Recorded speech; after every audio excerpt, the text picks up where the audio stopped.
Hello,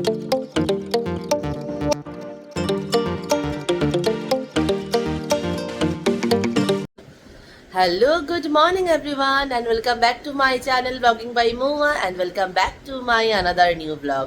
আশা করছি তোমরা সকলে খুব ভালো আছো, সুস্থ আছো। আর আজকে সকাল সকাল উঠে গেছি, অনেক সকালে উঠিনি, ঠিক ওই 8:15 মতো বাজে তখন উঠেছি। উঠে চাটা খাওয়া হয়ে গেছে। আর আজকে তো আমার 4th ম্যারেজ অ্যানিভার্সারি। আর আজকে মাও এসছে, তো আজকে বললাম অ্যানিভার্সারি একটু স্পেশাল না হলে নয় সকালবেলা। তো মা বানাবে এদিকে লুচি আর আমি ওদিকে বানাচ্ছি সাদা আলুর তরকারি। ওটাও দেখানোর কিছু নেই, একদম কালো জিরা ফোড়ন দিয়ে সিম্পল সাদা আলু তরকারি বানাবো। এটাই আজকে আমাদের ব্রেকফাস্ট। মাম্মাই এখনও ঘুম থেকে ওঠেনি, ও পাপার সাথে ঘুমোচ্ছে। ভাবলাম তার আগে আমি এদিকে তরকারিটা বানিয়ে নিই, মা এদিকে লুচিটা বানিয়ে নিই। তো এই করে শুরু করলাম আজকের দিনটা। সকাল সকাল পেয়ে গেলাম মায়ের দর্শন। এটা হলো মা ভবানী কালী মন্দির। আমি যাইনি পুজো দিতে, অরিত গিয়েছিল, গিয়ে আমায় ভিডিও কলও করেছিল আর ভিডিও নিয়ে এসেছিলো। এই মন্দিরে কিন্তু শুধু কালী মন্দির নেই, শিবের মন্দির, বজরংবলী মন্দির, সব ঠাকুরই আছে মোটামুটি এখানে। আর আমার মাম্মাই কিন্তু প্রথম মুখে প্রসাদটা কিন্তু এই মন্দির থেকেই খেয়েছিল।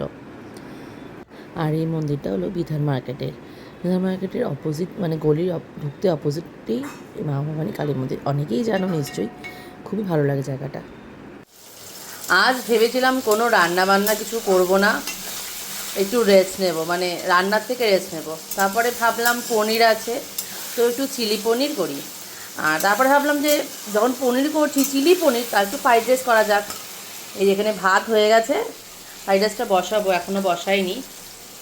মা ভাতটা করে রেখে গেল, আমি পনিরটা করে তারপরে ফ্রাইড রাইসটা বসাবো। এখানে পনিরও ভেজে রেখেছি। রান্নাটা আজকে আমি দেখালাম। চিলি পনির তো একদমই ইজি, আমি আগেও চিলি আইটেম দেখিয়েছি তোমাদেরকে। তাহলে আজকে রান্নাটা আছে দেখাবো না, তাই রান্নার কোনো শ্যুট আজকে করছি না। আর পনিরটা আজকে আমি কোনো কোট করে ভাজিনি, নর্মালি লবণ আর হলুদ দিয়ে, নর্মালি হলুদ আর লবণ দিয়ে ভেজে রেখেছি। আজকে আমার দুপুরের লাঞ্চ ফ্রাইড রাইস আর চিলি পনির। যা ইয়াম্মি হয়েছিল খেতে, কি বলবো। ফ্রাইড রাইস তো পুরো ঝুরঝুরে হয়েছিল। ফ্রাইড রাইসটা আমি আজকে মাই বানালো, আমি বানাইনি, দেখে নিলাম, পরবর্তীতে আমি বানাবো। দুপুরে লাঞ্চের পরে আর কোনো ভিডিও করিনি, ঘুমিয়ে পড়েছিলাম মাম্মাইকে নিয়ে। আর উঠে মাম্মাই খেলো, খাওয়ার পরে রেডি হলাম, এই যে রেডি হয়ে গেছি। আমি একটা শাড়ি পরেছি আজকে, আর এই শাড়িটা নিয়েছিলাম, তোমরা সকলেই জানো, মানে যারা ব্লগ দেখো তারা জানো, মিরাজ বুটিক থেকে। আর এত বডি হাগিং শাড়িটা, খুব ভালো, গরমের জন্য একদম পারফেক্ট। এখন যাচ্ছি অ্যানিভার্সারি সেলিব্রেশন, মানে একটু বাইরে খাওয়া দাওয়া করতে। ভেবেছিলাম যে মানে শ্বশুর শাশুড়ি, মা, আমি, অরিত, মাম্মাই সবাই যাব, কিন্তু শ্বশুর শাশুড়ি যেতে পারছে না, ওদের শরীর খুব খারাপ। আমাকে তাই বললো, এখন জানি না কি হয়েছে, ভগবানই জানে। ওরা বললো শরীর খুব খারাপ ওদের, তাই ওরা যাবে না।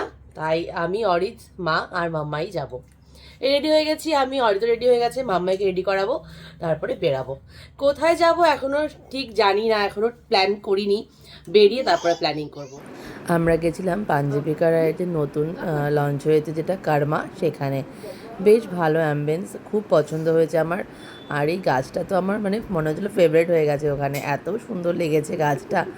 আর অ্যাম্বিয়েন্স বললামই, এত সুন্দর অ্যাম্বিয়েন্স। আর মিউজিক হচ্ছিল, সেই জন্য মিউট করে দিলাম। আর মাম্মাইকে দেখো, ওখানে গিয়েও ও ফোন, যা হুজ্জুতি করেছে কালকে ওখানে গিয়ে, 2 সেকেন্ড মনে হয় চুপ করে বসেনি। সবই ঠিক ছিল, কিন্তু প্লেসটা খুব ক্রাউডেড ছিল, ছোট জায়গা বলে সেজন্য বোধহয়।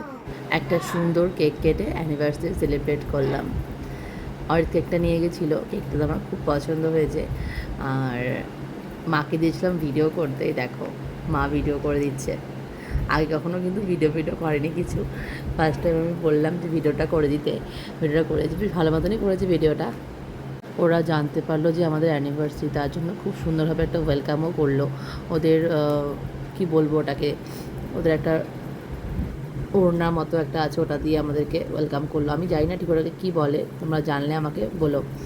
মাম্মাই কিন্তু নিজের খাবারটা একদমই খায় না। আর দেখো কেক খেতে ও খুব ভালোবাসে, মানে ইদানিংও ভালোবাসছে। এটা কিন্তু মুখে জমানোরও কোনো ব্যাপার নেই। কি সুন্দর কেকটাও খেলো।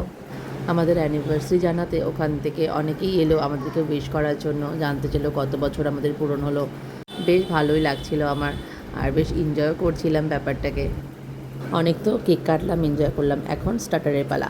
আর আজকে স্টার্টারে নিয়েছিলাম crispy chicken with cheese loaded কিছু একটা নাম ছিল, আর এটা ছিল পাঞ্জাবি গ্রেট কাবাব, আর অরেঞ্জ মজিতো নিয়েছিলাম, সেটাও কিন্তু বেশ ফাটাফাটি ছিল খেতে, আর আমার তো বেশ ভালো লেগেছে। মাম্মাই তো এগুলো কিছু খেতে পারবে না, ওর জন্য নিয়েছিলাম ফ্রেঞ্চ ফ্রাই, আর লাস্টে ফ্রাইড রাইস আর চিকেন মাঞ্চুরিয়ান দিয়ে শেষ করলাম। রান্নাগুলো মোটামুটি বেশ ভালোই ছিল।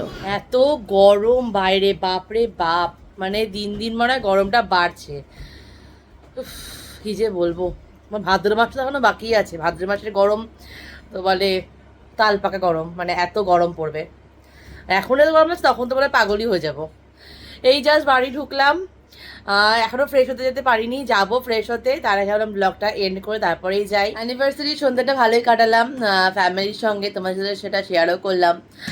তো চলো যাই ফ্রেশ হতে, তার আগে মানে এখন যাবো ফ্রেশ হতে, তার আগে ব্লগটা শেষ করে যাই। দেখা হবে অন্য আরও একটা ব্লগে তোমার সকলের সাথে। ততক্ষণ তোমরা ভালো থেকো, সুস্থ থেকো, আর আমার ব্লগগুলো দেখে যেও। আর যারা এখনও চ্যানেলটাকে আমার সাবস্ক্রাইব করোনি, তারা প্লিজ আমার চ্যানেলটাকে সাবস্ক্রাইব করে দিও।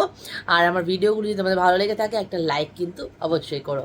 সো চলো দেখা হবে অন্য আরও একটা ব্লগে। ততক্ষণ tata, bye bye, good night.